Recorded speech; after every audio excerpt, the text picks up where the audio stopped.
प्रश्न पहिला बघा, पंचायत राजवर क्वेश्चन आहे. खालीपैकी कोणती गोष्ट की कोणती बाब 73व्या घटनादुरुस्ती तसेच 74व्या घटनादुरुस्ती निर्माण केलेल्या गेलेल्या आहेत. आता बघा, पहिली गोष्ट सगळ्यात महत्वाची, आपली 73 आणि 74 सगळ्या आर्टिकल्स आहेत 243 पासून, मग 243 243A पासून ते ZE पर्यंत सगळे ZDE पर्यंत सगळे रट्टा मारून ठेवा. कारण प्रश्न कसा आहे माहिती आहे का, आर्टिकल, कारण तुम्हाला तिथं वेळच नाही आहे की हा पर्याय म्हणजे आपले आर्टिकल आठवलं ते आर्टिकल रट्टात. कारण 243 पासून जर आपण 243 O पर्यंत वगैरे बघितलं तर हे ग्रामीणसाठी आहे, पण नंतरच्या रिपिटेशन आहेत, म्हणजे आर्टिकल फक्त चेंज होतात, फक्त त्यांच्या तरतुदी काय होतात यांच्यासारख्याच असतात. तर तेवढ्या फक्त तुलनात्मक करून ठेवा, कारण आयोग कधी कधी याच्यावर न घेता फुल फोकस 74 वर करू शकते. आणि आयोगाचा आवडता कोणता आहे, 11वी परिशिष्ट आणि 12वी परिशिष्ट मधले जे अनिवार्य विषय आहेत त्यांचे आणि ऐच्छिक विषय आहेत, कोणाचे ग्रामीणचे आणि कोणाचे शहरीचे, फक्त ओव्हरलुक करा. 10-10 मिनिटं तरी ओव्हरलुक करा, कारण ते पाठांतर होणार नाहीयेत तुम्हाला. आणि असे काही शब्द दिसले का आपल्याला अनिवार्य वाटतात बा, म्हणजे बरोबर आहे ना, अनिवार्य वाटतात पण ते ऐच्छिक असतात, त्याच्या मागे स्टार मारून ठेवा. कारण हा प्रश्न आयोगात चुकण्याचे, मी असेल तरी तिथे चुकतो त्या आयोगाच्या पेपरमध्ये, कारण हा एवढं लक्षात राहू शकत नाही. एवढे विषय आपण 29 ग्रामीणचे विषय कुठे लक्षात ठेवणार आहोत, बरोबर आहे. 18 विषय कोणाचे आहेत, शहरीचे आहेत. एवढं विषय आपले, म्हणून हे आपल्याला त्रास देतात विषय, म्हणून हे थोडे त्या गोष्टी तिथं करून ठेवा. ठीक आहे. बघा, 73व्या घटना दुरुस्तीने राज्य वित्त आयोग 243 काय आहे, आय आहे, बरोबर आहे. 243 आय, 243 आय, पहिला क्वेश्चन 243 आय, लक्षात द्या. हा म्हणजे आहे आपला कॉन्स्टिट्युशनली आहे. 243 सॉरी, राज्य निवडणूक आयोग 243 के, बरोबर आहे. हा सुद्धा आपला कॉन्स्टिट्युशनली आहे. जिल्हा नियोजन आणि विकास समिती 243 ZD, बरोबर आहे ना. जिल्हा नियोजन, जे ग्रामीण आणि शहरीची मिळून एक जिल्ह्यासाठी काय असेल, नियोजन समिती, जिल्हा नियोजन समिती असेल, राज्य नियोजन समितीचं बोललेलं नाही आहे ते असेल. आणि तुम्ही बघितलं जे मेट्रोपॉलिटन सिटी आहे, 10 लाख किंवा 10 लाखापेक्षा अधिक लोकसंख्या असते. बघा, आपली नागरी लोकसंख्येची डेफिनेशन क्लिअर केलेली आहे. 3 लाख किंवा 3 लाखापेक्षा अधिक लोकसंख्या असेल त्याला मोठे नागरी क्षेत्र म्हणतात, बरोबर आहे. आणि 3 लाख किंवा 3 लाखापेक्षा अधिक लोकसंख्या मोठे नागरी क्षेत्र. अशा मोठ्या नागरी क्षेत्रात राज्याला अधिकार आहे की तिथं महानगरपालिका स्थापन करायची की नाही करायची. आणि जी ऑलरेडी महानगर क्षेत्र आहे आणि त्या महानगर क्षेत्राची लोकसंख्या 10 लाख किंवा 10 लाखापेक्षा अधिक असेल तर त्याला कोणतं क्षेत्र म्हटलं जाते, तर मेट्रोपॉलिटन एरिया म्हटले जाते, बरोबर आहे की नाही. 10 लाख किंवा 10 लाखापेक्षा अधिक, म्हणून आपण म्हणतोय ना प्रत्येक महानगर क्षेत्र हा मेट्रोपॉलिटन सिटी म्हणजे असेलच असं नाही, पण प्रत्येक मेट्रोपॉलिटन सिटी हा महानगर मोठे नागरी क्षेत्र असतोच. आणि बघा, 3 लाखापेक्षा कमी असेल तर तो असतो छोटे नागरी क्षेत्र. आणि छोटे नागरी क्षेत्रात काय स्थापन केले जाऊ शकते, नगर परिषद. आणि नगर परिषदेत 3 हे आहेत, बरोबर आहे. 25,000पेक्षा जास्त, 40,000पर्यंत, 40,000पेक्षा 1 लाखापर्यंत, 1 लाखापेक्षा अधिक. आणि मग आपल्या इकॉनॉमिक्स मध्ये एक प्रश्न विचारू शकते, 1 लाखापेक्षा अधिक जास्त नागरी क्षेत्र असलेले क्षेत्र किती आहेत, म्हणजे जे काही 34 असतील, 53 असतील, जे काही असतील ना, हे विचारते आयोग क्वेश्चन की किती नागरी क्षेत्र 1 लाखापेक्षा जास्त आहे, किती क्षेत्र 10 लाखापेक्षा पार केलेले आहेत, महानगर क्षेत्र किती 10 लाखापेक्षा पार केलेले, हे प्रश्न विचारलेले आहेत आयोगाने. ठीक आहे.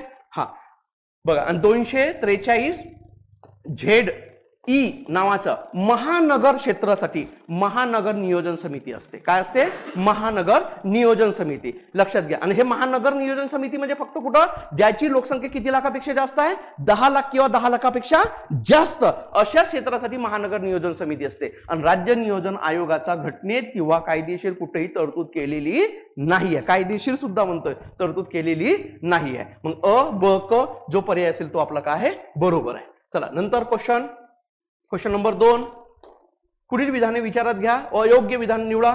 आपल्या भारतीय संविधानात वित्तीय विधेयकाचे 4 प्रकार दिलेले आहेत. आता बघा, वित्तीय विधेयकाचे आपले किती प्रकार दिलेले आहेत, 3 प्रकार. म्हणजे वित्त, आपण मागच्या एका टेस्ट मध्ये बोललेलो आहे, विधेयक एक असतो मनी बिल, म्हणजे त्याला धनविधेयक म्हणतात. एक वित्तीय विधेयक 1 असतो आणि एक वित्तीय विधेयक काय असतो, 2 असतो. बघा, एक वित्तीय विधेयक 1 असतो आणि एक वित्तीय विधेयक 2. आपला मनी बिल संबंधित 2 आर्टिकल्स आहेत. एक 109 आहे ज्याच्यामध्ये पूर्ण प्रोसेस सांगितली, धनविधेयक कशी सहमत करतोय आपण, आणि एक आहे 110 आहे. आणि 110 मध्ये मी तुम्हाला मागच्या टेस्टला बोललो होतो की त्याच्या सब क्लॉज सगळे लक्षात ठेवा.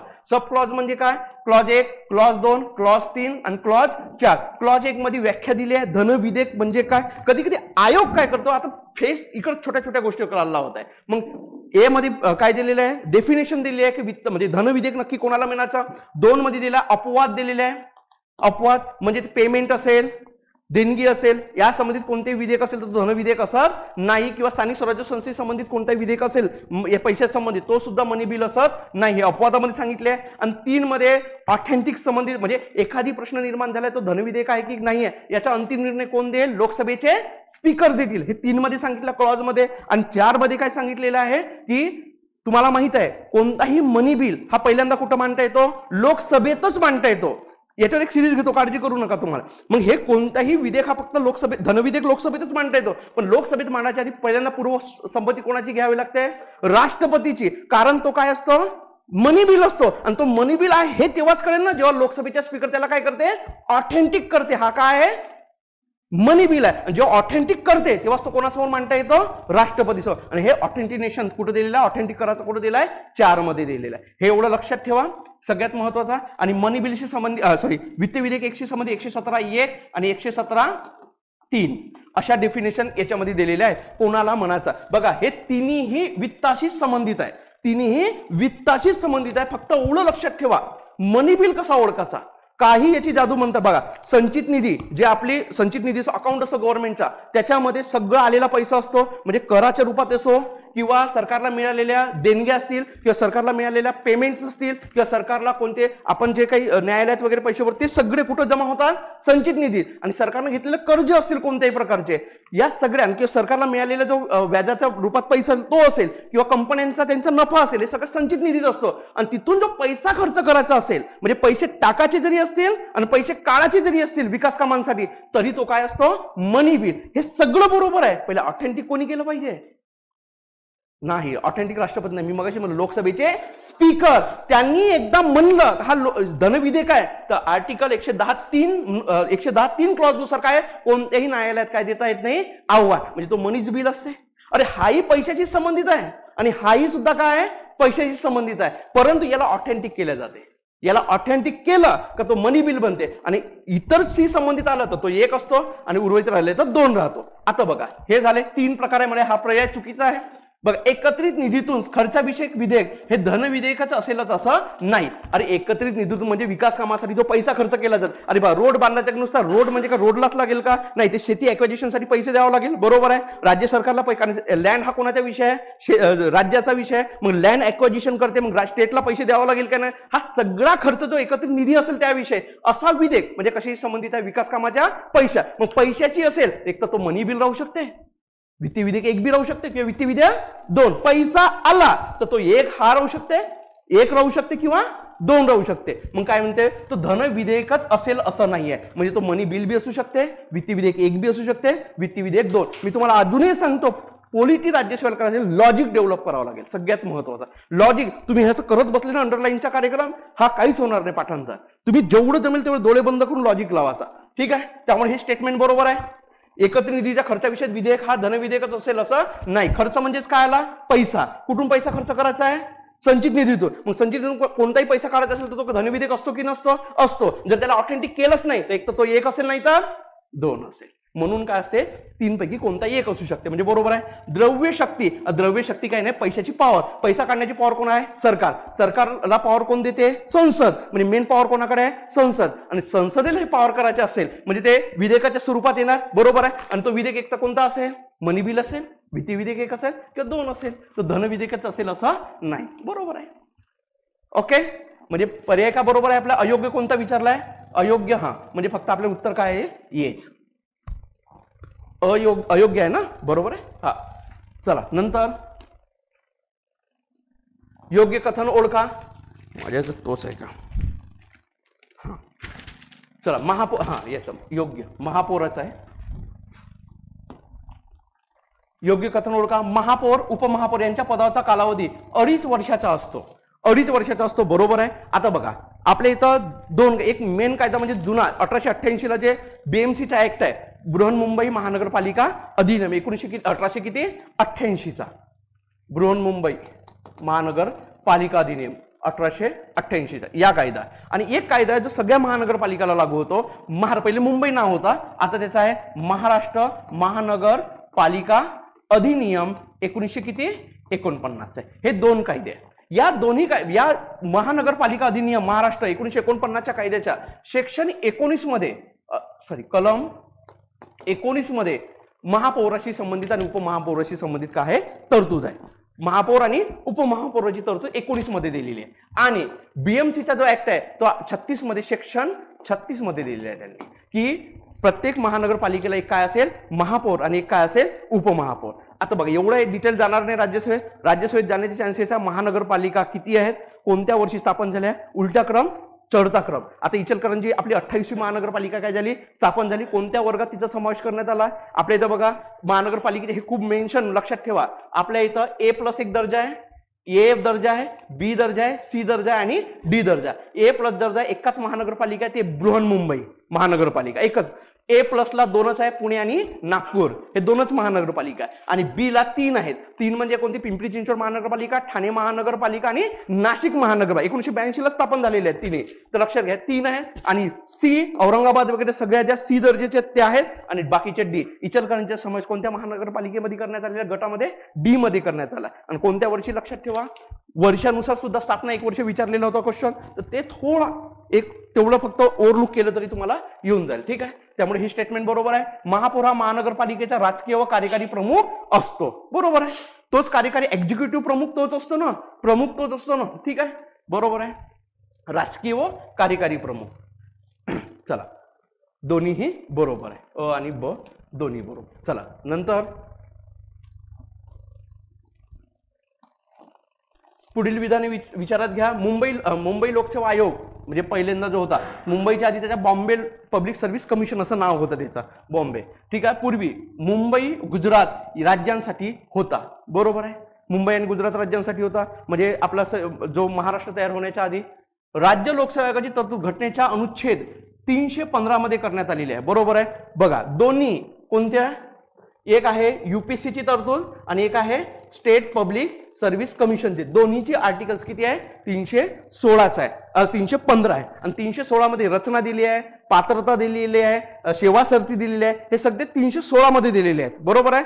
संख्या ठरवण्याचे निश्चित करण्याचा अधिकार UPSC साठी कोणाला आहे, राष्ट्रपतींना आहे. राज्यासाठी कोणाला आहे, राज्यपालांना आहे. ठीक आहे, आणि 317 मध्ये काय दिलेलं आहे तर राज्य निवडणूक UPSCच्या आणि MPSCच्या अध्यक्ष म्हणजे चेअरमन किंवा मेंबर यांना पदावरून दूर करण्याची प्रक्रिया दिली आहे, 317 मध्ये दिलेली आहे. ठीक आहे, हा.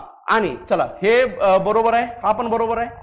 महाराष्ट्र राज्याची स्थापना ज्या दिवशी झाली 1 मे 1960 ला, त्याच दिवशी राज्य लोकसेवा आयोगाची स्थापना झालेली आहे. बरोबर आहे, महाराष्ट्र राज्य लोकसेवा आयोगाची तारीख आहे ना आपल्या याच्यावर, किती 1 मे 1960 किती आहे, बरोबर आहे ना, 1 मे त्याच दिवशी आपला काम चालू म्हणजे स्थापना झाली आहे ना. मग तिन्ही स्टेटमेंट काय आहे बरोबर आहे, अ ब आणि क बरोबर आहे.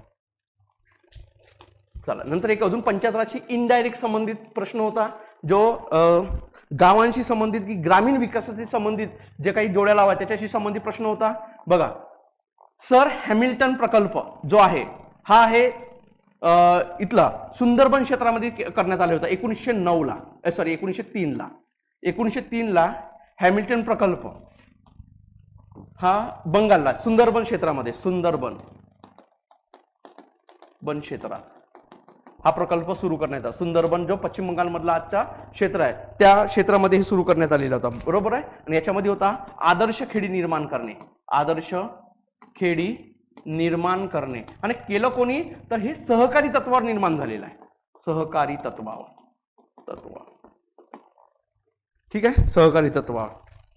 आणि याच सर हॅमिल्टन प्रकल्पाचा पुढं रूपांतर झाला होता काय, ग्रामीण पुनर्रचना संस्था, ग्रामीण पुनर्रचना संस्था 1934 ला स्थापन झाली होती. हॅमिल्टन प्रकल्प लक्षात ठेवा, महत्वाचा आहे हॅमिल्टन प्रकल्प.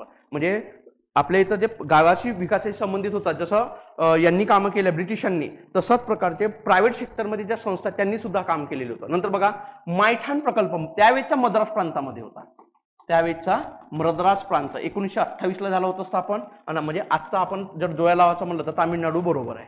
नंतर बघा कोसंबी प्रकल्प बडोदा इथं झाला होता, बडोदा कोसंबी प्रकल्प बडोदा इथं. आणि महाराष्ट्र सेवाग्राम 1936 ला महात्मा गांधीजींनी केलेलं होतं.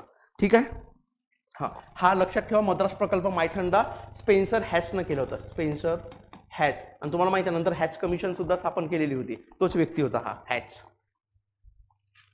तामिळनाडूचा मायथान प्रकल्प स्पेन्सर हॅच होता 1928 ला. त्यामुळे बरोबर बघा 2 1 4 3 2 1 4 3 2 1 4 नंबर. हा चला नंतर योग्य कालानुक्रम लावा. म्हैसूर राज्याचे नाव बदलून कर्नाटक करण्यात आलेले आहे 1973 ला. मेघालय, त्रिपुरा आणि एक होता सोबत, कोण होता? मणिपूर सुद्धा होता. राज्याला पूर्ण राज्याचा दर्जा मिळाला 1972 ला. आणि तुम्हाला माहिती आहे मेघालय बद्दल, मेघालय संबंधित 23वी घटना दुरुस्ती 1969 ची आहे, ज्याच्यामुळे आसाम या राज्याचा उपराज्याचा दर्जा कोणाला दिलेला होता? मेघालयला. म्हणजे मेघालय हा आसामचा काय असेल? उपराज्याचा दर्जा असेल. हे 23वी घटना दुरुस्ती 1991 राज्यसेवेच्या दृष्टिकोनातून लक्षातच ठेवा ही घटना दुरुस्ती. हे आपण जे वाचतो ते नाही विचार, राज्यसेवा अशी घुसून जाते कुठेतरी. म्हणजे त्यांना तेच म्हणते तुम्ही एरिया बदलावा म्हणते बस. ठीक आहे. नंतर हा बरोबर. भारतातील चौथ्या सार्वत्रिक निवडणूक, पहिली सार्वत्रिक निवडणूक केव्हा झाली? 52 ला. दुसरी 57 ला. तिसरी केव्हा होणार? 62 ला. चौथी केव्हा होणार? 67 ला. सिंपल. 1967 ला.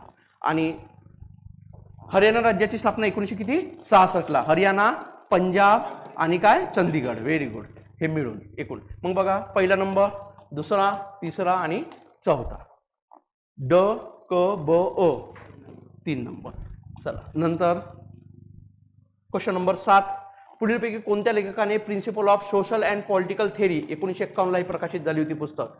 या पुस्तकाच्या सुरुवातीला भारतीय उद्देश पत्रिका म्हणजे त्यानं लावली होती. तो अर्नेस्ट बार्कर. अर्नेस्ट बार्कर नावाचा जो काही थिंकर्स होता यांनी एक पुस्तक लिहिली होती 1951 ला जी प्रकाशित झाली होती, principle of social and political theory. त्याची पुस्तक होती पर्सनली. पण तो आपल्या सरनाम्याबद्दल एवढा प्रभावित झाला होता की आपला सरनामा जो प्रियम्बल आहे जशात तसा त्याच्या पुस्तकाला लावला होता प्रस्तावना म्हणून. तो कोण होता? Ernest Barker. या अर्नेस्ट बार्करनं आपल्या सरनाम्याला काय बोलला होता? की नोट आहे म्हणे, की नोट. आणि दुसरी गोष्ट त्यांनी सांगितलं होतं की मुख्य तत्व आहे आपल्या घटनेचं, असा शुद्ध शब्द वापरला. घटनेचे मुख्य तत्व असा शब्दप्रयोग वापरलेलं होतं. ठीक आहे. बघा अजून सीसॅटचा एक होऊ शकते. सीसॅटला मागच्या वर्षीपेक्षा एवढा सोपी येणार नाही यावेळेस पेपर.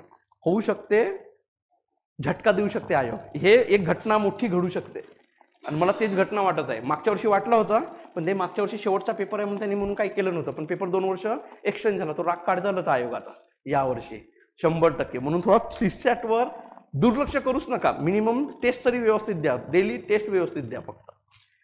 चला विधाने बिनचूक नाही. बिनचूक नाही म्हणजे काय? अयोग्य आहे. भारतीय संघराज्याचे बघा, संघराज्य बदलणाऱ्या घटक राज्यांचा एक अविचल संघ. बघा बदलणाऱ्या घटक राज्य म्हणजे भंजक करणे, म्हणजे त्याचं विभाजन करणे. भंजक राज्यांचा अविचल संघ म्हणजे अभंजक संघ. म्हणजे भंजक त्याचा अर्थ काय? भंजक राज्याचा अभंजक संघ म्हणजे राज्य कधीही तुटू शकतात, वेगळे होऊ शकतात, पण कोण वेगळा होऊ शकत नाही? संघराज्य कधी वेगळा होऊ शकत नाही. हे सगळं आपल्याला कुठून कुठून सापडते?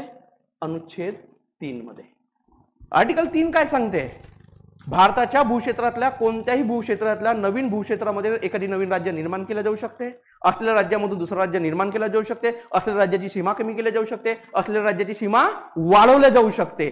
असलेल्या राज्याचं नाव बदलवलं जाऊ शकते. असलेल्या काही करू शकते. फक्त कोण? भारताची संसद. म्हणजे राज्यांची गॅरंटी आहे का? आज महाराष्ट्रात असं राहणार याची गॅरंटी आहे का? नाही. एमपी आहे तसा होता का? नाही. म्हणजे पण भारत तुटू शकते का कधी? नाही. हे कुठं सांगितलं आपल्याला? आर्टिकल 3 मध्ये सगळं हे होते. एखाद्या राज्याची भौगोलिक सलगता त्या राज्याचे अस्तित्व हमी भारतीय घटना देत नाही. बरोबरच नाही. कोणत्या आर्टिकल मधून समजून येत आहे? 3 मध्ये. कधी कधी आयोग हे स्टेटमेंट देणार डायरेक्ट की एखाद्या राज्याची भौगोलिक सलगता व राज्याचे अस्तित्व याची हमी भारतीय घटना देत नाही. खालील कोणत्या आर्टिकल वरून काय होते? म्हणजे संबंधित आहे असा कन्क्लुजन पार्ट आयोग विचारू शकते.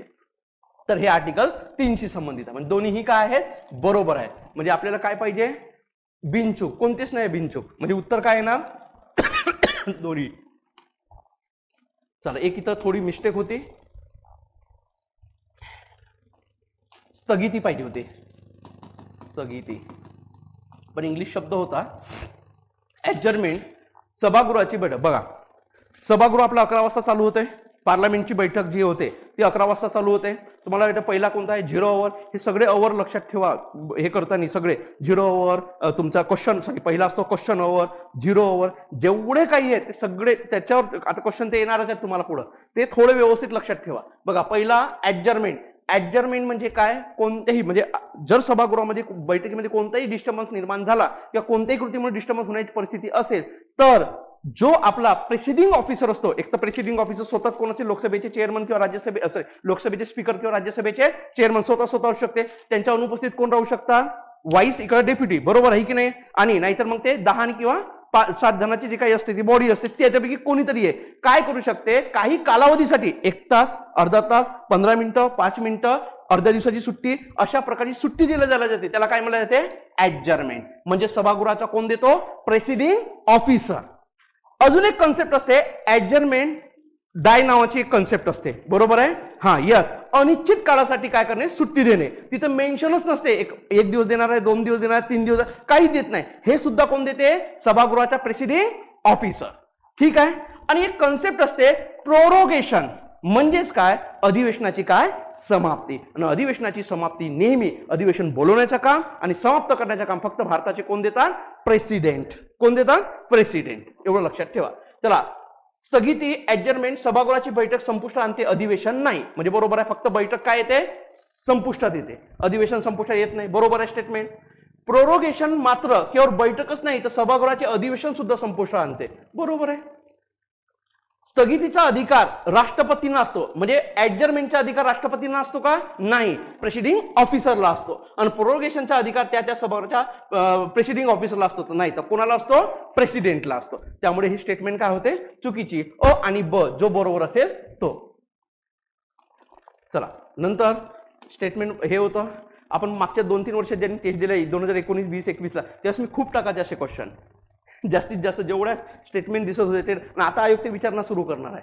आम्हाला वीणा किंवा सतार यांचे संगीत हवे होते, मात्र इथे इंग्रजी घोष विभागाचे संगीत आहे. घटनाकारांचे शिक्षणच त्या पद्धतीने झालेले आहे. म्हणजे आम्ही ब्रिटिश लोकांची घटना जशा तशी काय केली आहे बाबा, कॉपी केली आहे किंवा पाश्चिमात्य आम्ही कॉन्स्टिट्यूशनला ऍक्सेप्ट केले असं त्यांचं म्हणणं होतं. तर असं कोणी म्हणलंय, हनुमंताई. इथं काही लॉजिक लावायचं नाही, पाठांतर करा, नाही आलं तसे प्रश्न सोडून द्यायचे पोलिटीमध्ये. ठीक आहे.